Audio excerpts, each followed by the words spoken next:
What about the ways to mitigate stress? I know in your book you talked about meditation, you talked about exercise, you talked about being in nature. Are there any of those three that you want to dive into quickly to tell our listeners another way to help reduce stress? Yeah.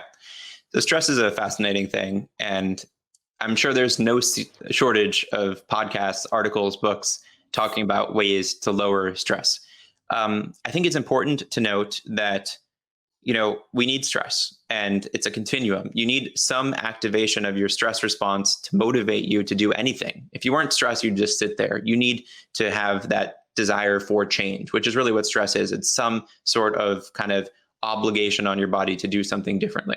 So the goal isn't to get rid of stress. It's to have the right type of stress to get you to your objective and not to go into that chronic stress that we know is so problematic. So as it relates to that, I would say your goal is to lower as much as you can unnecessary sources of stress. But then what I'm maybe more interested in is how do you wire your brain to better tolerate stress so that it isn't such a big deal, so that it's not so crippling? How do you move yourself a little bit backwards on that stress curve so that you're getting the beneficial effects of stress to be motivated, but not suffering all of the chronic issues like inflammation that are a result of long-term activation of the stress system?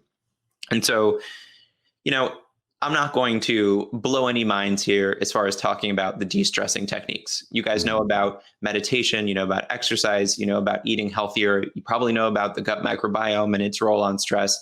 I'm really a big fan of kind of two principal strategies. And meditation, whatever you want to say about it, bottom line is doing anything outside of the typical stuff that people are doing today is a de-stressor.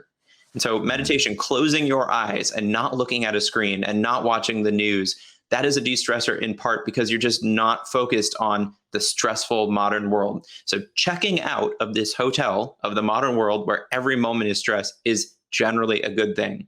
And so the point that I would advocate for here, as much as is possible for people listening, is the nature piece.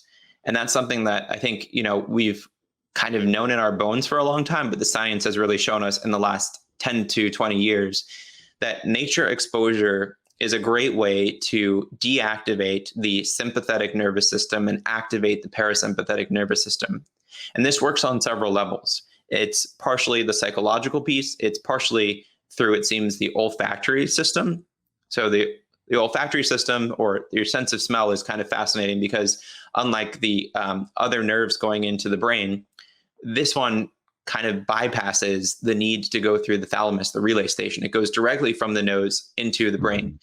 And so scientists have thought that the chemicals that you find in nature, these phytoncides, which are these volatile organic compounds that you can find in, for example, pine trees or cedar trees, that these things appear to trigger an anti-stress response in your brain quite quickly.